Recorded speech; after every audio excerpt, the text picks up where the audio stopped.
Hello, podcast listeners. We know podcasts are a great way to catch up on a program that you may have missed on KSJE, and it's provided as a free service of this radio station. But, KSJE is now listener-supported, and so while you enjoy this podcast, we hope that you'll also take some time to join KSJE.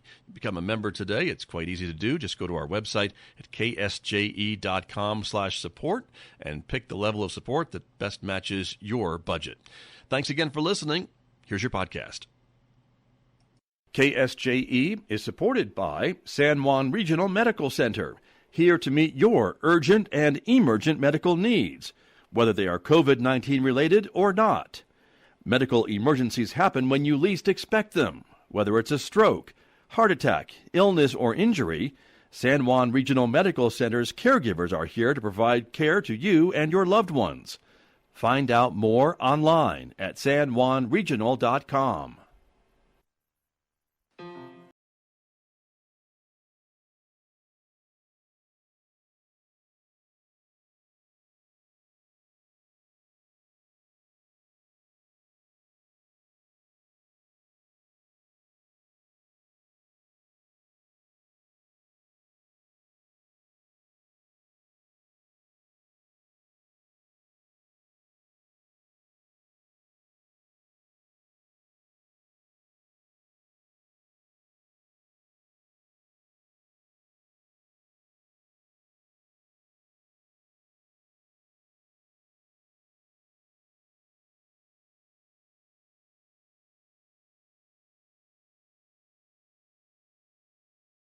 Thursday morning, the 15th day of September, 2021. Good morning, everybody. I'm Scott Micklin. Thanks for tuning in to KSJE, 90.9 FM here in San Juan County, New Mexico. Of course, in Durango, Colorado, you can listen to us at 103.3 FM. And everywhere else on the planet Earth, you can tune in to our website, ksje.com, or have your smart speaker do it. You can just ask Alexa or Google to do that, and we'll be on your smart speaker just like that. Welcome also to our viewers who are joining us live this morning. The video stream is going out to the KSJE YouTube channel, our Facebook page, and our Twitter account. We are glad that you are with us this morning as well, everybody, because in the next few minutes, we're going to get an update from the superintendent from the Central Consolidated School District. Superintendent Daniel Benavides is my guest this morning. I'll be talking with him in the next few moments right here on KSJE. Then later on this hour, we'll be checking in with Ron Price, our new segment, Life in the Sandbox. Ron will be here with some more good advice. This week, he is talking about the power of emotions. That's coming up this morning, 8:50 a.m. on KSJE. Next hour, it's our classical music program, Roving with the Arts, with Mick Hess. This morning, Mick is featuring music from the great George Gershwin. That's coming up at 9:06. Special 90-minute version of Roving with the Arts on Wednesdays, of course, because that'll take us to 10:30. And right on Four Corners, our local and regional author program. Tracy Hales-Vass speaks with local and regional authors every Wednesday. And this week, it's Ursula Bevan talking about her children's book, Sonny the Sunflower. Learn more about that coming up today at 10:30 on KSJE. Don't forget, of course, you can connect with us on social media in addition to Facebook, YouTube, and Twitter. Check us out on Instagram as well. And if you're a podcast person, we invite you to subscribe to KSJE's podcasts or wherever you find podcasts, iTunes, Spotify, iHeart, Google Podcasts, Pandora, Amazon, Podbean, all over the place. So subscribe wherever you listen to your favorite podcast, and you can get some local information as well from KSJE. Weather forecast, a sunny morning this morning, 58 degrees in Farmington right now outside our studios here at San Juan College. We are expecting another sunny day today and for the next 10 days. Look at that. Sunshine, 88 for a high today, 53 and clear tonight, 87 for a high tomorrow and on Friday. 51, 53 for an overnight low. Look at that, 89 on Saturday, mid-80s Sunday and Monday.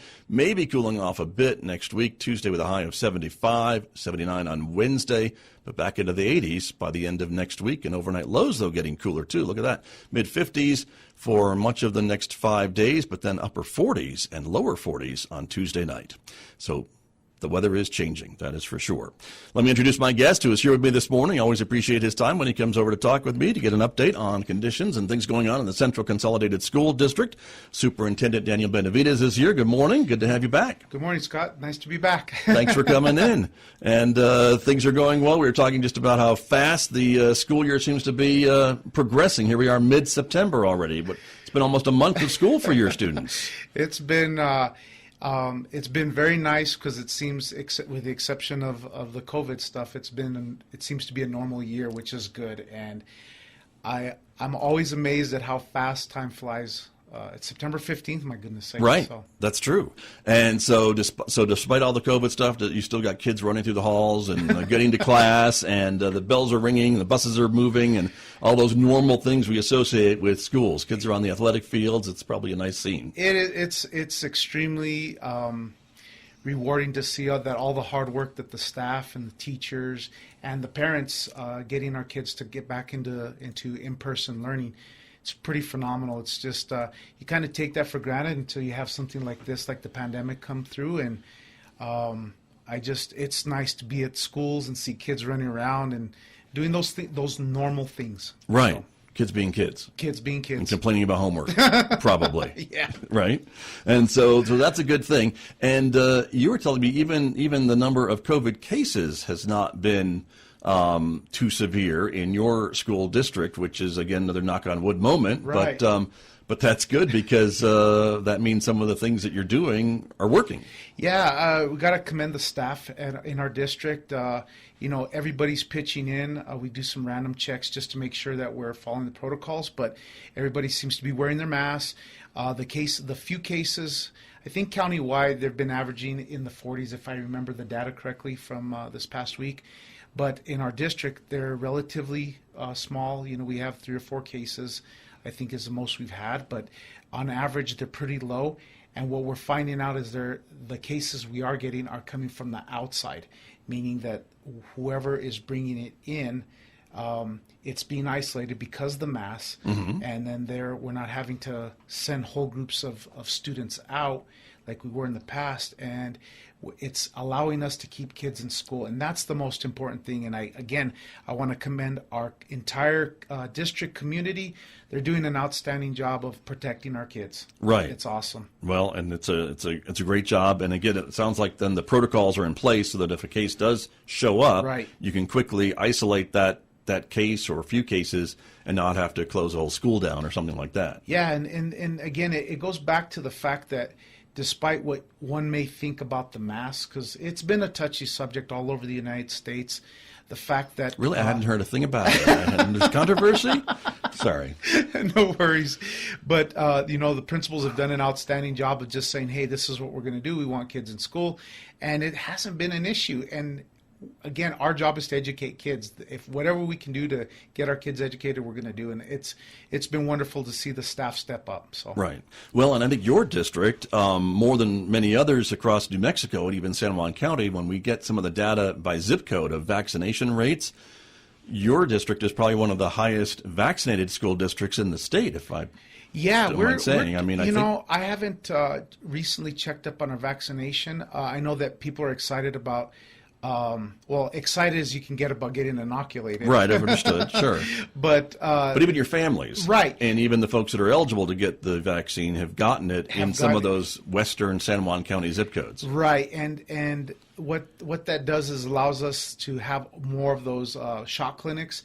We are planning on having a booster clinic when it's available in a week and a half or 2 weeks. Sure. We've opened that up, and I think that they're realizing that this isn't going away. We got to do what we got to do to protect our kids.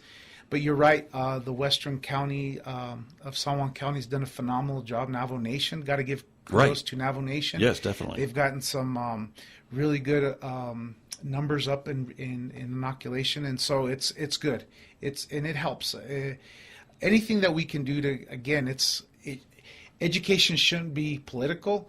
we're here to educate kids, and that's our goal, and everybody's pitching in. Right. Well, good to see. And again, as you've described, those scenes of normalcy, of kids in school and on the buses and on the athletic fields. Right. Again, I mean, we took it for granted, and then when we didn't have it, we want it back, and here it is. So we want to keep it that way. Yeah, and that's one of the things I want to stress today is that, it's important to get kids out there. We're here for academics, but remember, a lot of kids go to school because they want to participate in something. They want to be a part of something, and athletics is one of those activities. And we're very fortunate right now that we can have in-person volleyball or in-person football, even though we may have to wear the mask. I said it's really important that kids have that outlet.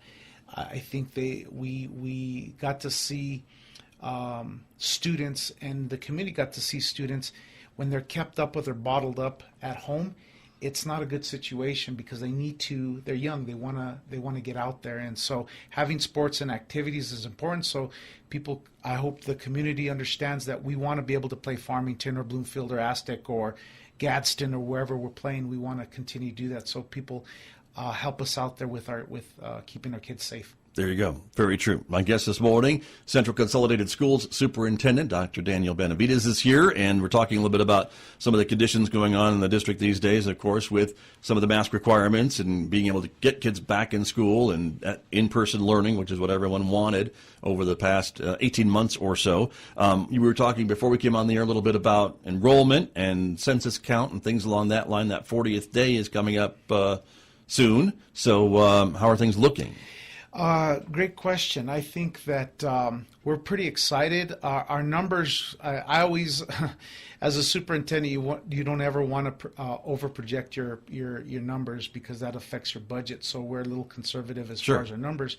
So we went with last year's, and they were low because of COVID and some other things with some of the someone generating and jobs in the area. But right now, knock on wood again, our numbers seem to be up at all our sites. And so we're hoping every school. Okay.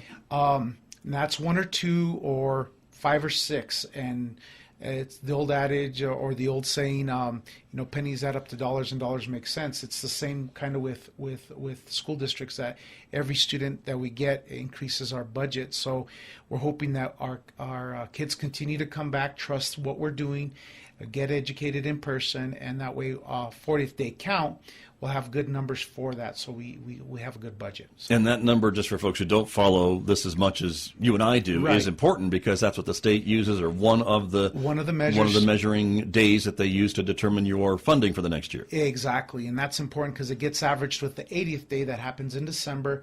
They take that average and they give you your budget. That'll be your budget for next year. So it's really, really exciting that our kids are coming back, and I want to give the shout out to the parents that are trusting that we're doing the right things to keep kids safe.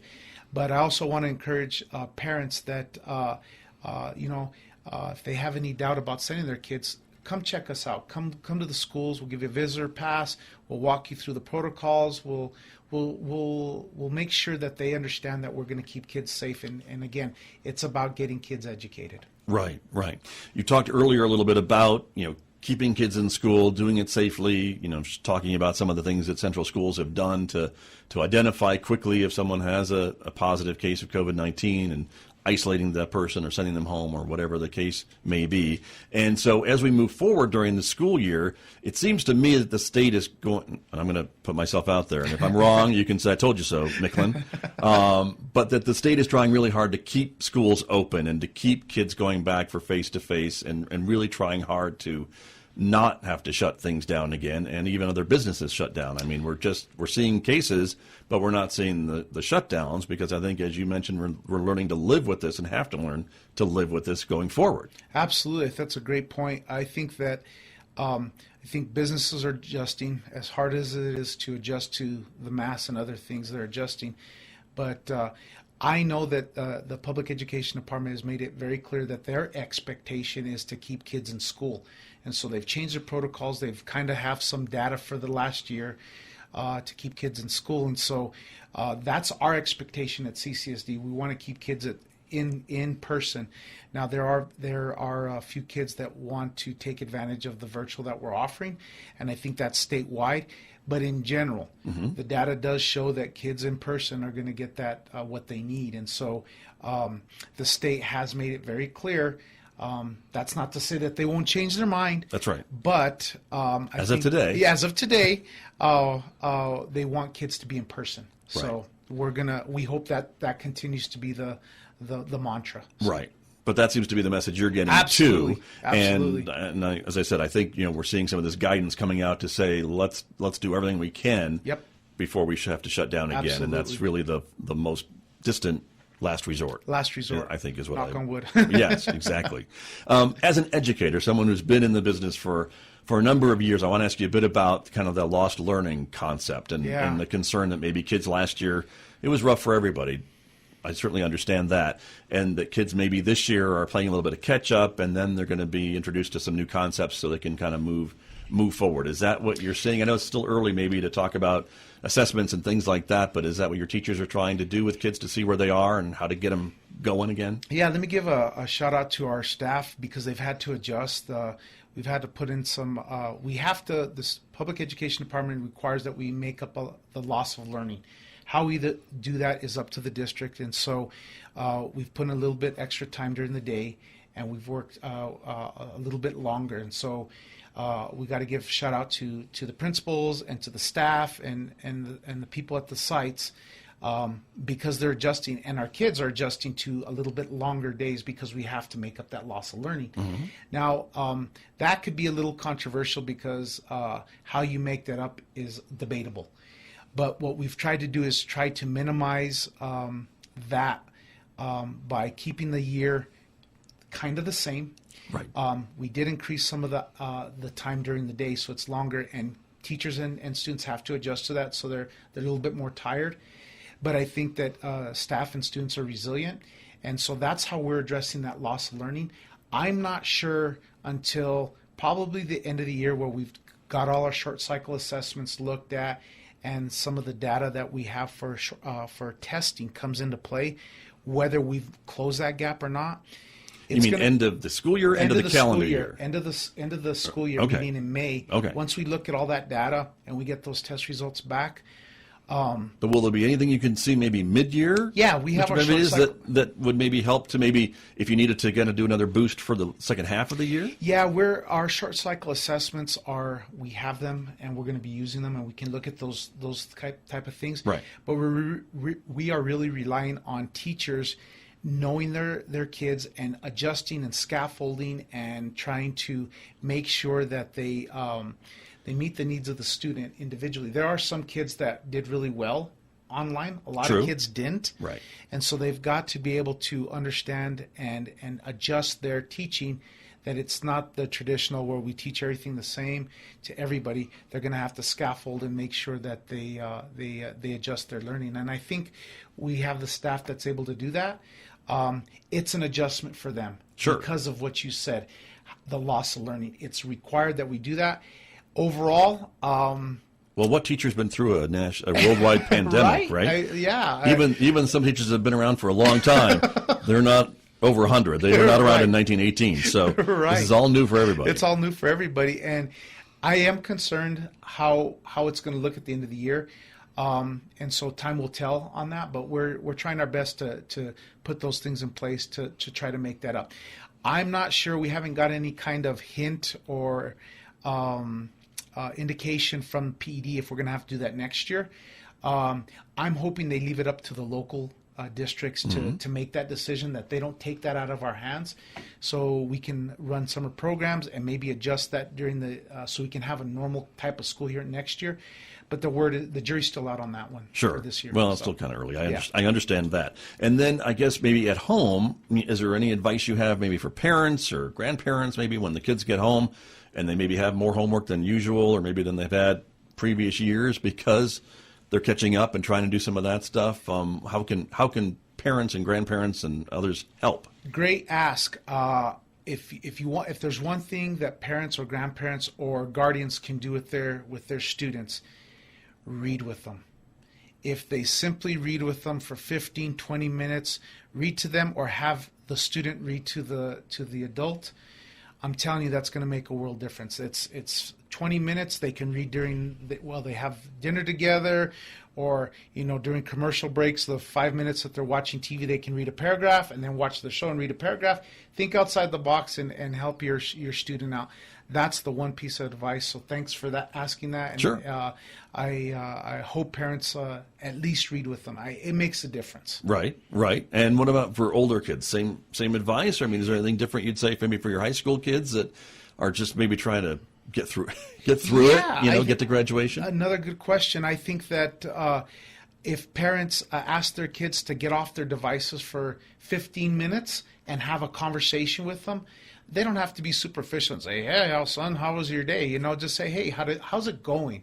Just an open-ended question, and have them talk about what's going on, and literally kind of time it so they understand that 15 minutes is important for adult interaction. And Mom and Dad should be off their devices too during that right? 15 minutes, right? Right. Sometimes I worry that they're on their devices more than the kids nowadays. Right. So Right. I see that all the time in restaurants. Yeah, sure.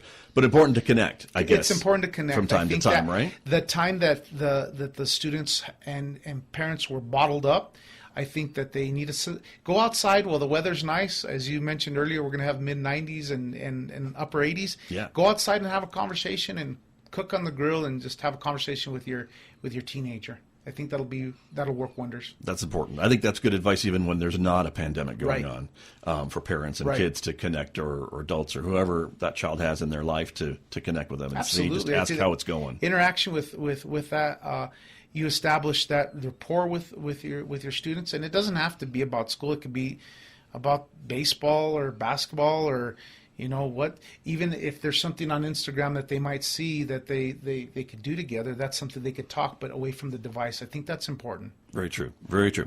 We talked a little bit about sports earlier, and that's a great outlet. Again, glad to see the kids and the kids students back on the fields and courts and all that.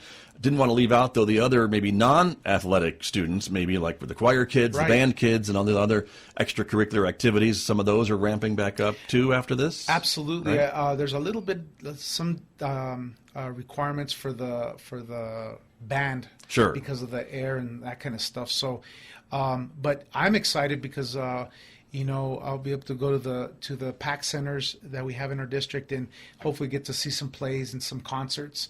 But that's important because not every kid is geared towards athletics. They're geared toward the arts and other things. And so we're really excited about them coming back online. So great. So those things are starting back up as well, which is really great. Exciting. That's good to know. Talk to me a little bit about maybe looking ahead to the school year. The legislative session's coming back. We talked a little bit before we came on the air about the state maybe seeing more revenue coming in. Thank you, oil and gas industry and other sources as well. But it looks like the state legislature may have some more dollars to divvy up in the legislative session. Of course, education is a big chunk of the state budget. Yeah, it's exciting, but it's also some being cautiously optimistic. The revenues right now attended an LFC meeting a couple of weeks ago, and the projections are still high for that. My worry is that we don't spend it to catch up. And we talked about lost learning, but I'm hoping that the legislature understands that every district is different. Every district has different needs. One size doesn't fit all. It shouldn't be, if we're going to give you money, it applies this way. They should take into consideration how districts should make that decision. Put some parameters, of course, because it's public money, it's taxpayer money, but give the flexibility to the district to come up with a plan to spend that money to help kids. And that's what's exciting about getting this money. It's not going to be, in my experience in education, sometimes you get a windfall and you get some money, and then other years it's lean where they're worried they're going to sweep your cash balances. So well, we've seen that too. So we've got to be good stewards of the money, and so that's exciting. And again, I hope that the legislature understands, whether you're left or right, all districts are individuals and they have different needs, and one size doesn't fit all, and so that's important to pass on. Right. And it seems like sometimes we see with some of these new funds of money or things that are available that the state will say, all right, we're going to have this new program and you all have to apply, and then we'll review the applications. It's more of a competitive situation. It's not going out to every district in the state. It's going to be an application process. And so I would think that puts smaller districts at a bit of a disadvantage who maybe don't have full-time grant writers and things like that available to do some of these things, or at least to apply all the time. Yeah, that's a concern. When this money comes through, if it's below the line, meaning that it's not given as part of your budget and you have to apply for it, it does put some of those districts at a disadvantage. But what I would hope is that I would rather see the state give money to 5 districts and pilot that program, okay, and then get some good data on it, instead of trying to give everybody a piece of the pie where they can't do much with it. Okay, give 5 districts from all, whether it's the Mosqueros of the world up in the Northeast, or the Lordsburgs down Southwest, or Hobbs, or Central, or whoever it is, but give different district sizes Sure. money to pilot the program, get that data, and say, did this work? And once they have that money, then if it works, then give it to everybody and fund it adequately. I think the legislature does a good job of trying to make sure that it's equitable and giving everybody equal amounts of money, but equitable and equal aren't the same thing. And a district our size might be able to implement something at a different level than a Wagon Mound or a Roy, just because of their size. Sure. So I really like the fact that the legislature does a good job of trying to make everybody, or not make, but give everybody the same amount of money. But the same amount of money in one district doesn't give you the same services, if that makes sense. It makes sense to me. Yeah. And I think it makes sense to our audiences as I well. hope so. But I'm stuttering a little bit I today. hear what you're saying. Well, and it is true. I mean, we have such a diverse state and such a wide difference in school districts, as you talk about. I mean, Right. Central is one of the larger geographically school districts in our state. So you have needs and expenses that other districts don't have. And then Right. you talked about Wagon Mound and Roy, and those are pretty small districts. Right. And I would assume that they don't have a lot of other needs because they don't have a big staff like you do. Right. And so it's important, and legislators Or I out shouldn't say there- other needs, distinct needs, different needs. Distinct needs is a better I don't way want to the cards and letters, so I understand what you're saying, yes. But I hope that the legislators listening out there understand that sometimes it might be better, as a suggestion, that you pilot the program for a couple of years and get that data and target that money so somebody can give you good data so you can make a good decision, so we can be good stewards of the money. I know from my experience, sometimes when they give $5,000 as an example, totally an example, let's say they give $5,000 to each district to run a program. $5,000 is really a lot of money in a Roy, but it's not a lot of money in a district our size. So Right. the opposite happens. So Well, if I'm Roy and I have 5 schools as opposed to Central Consolidated with how many schools? we have 17 total. 17 for $5,000. Yeah. Different situation. Different situations. So I caution with the use of this money is that they listen to the superintendents and understand that we, 89 of us, and then the charter school directors or head of schools or whatever they are, whatever their designation are, that they take our input, because it's important.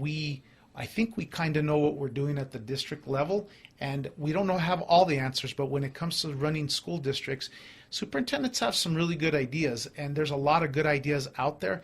I just hope that they use those ideas to make sure that this money is spent and used to improve student achievement.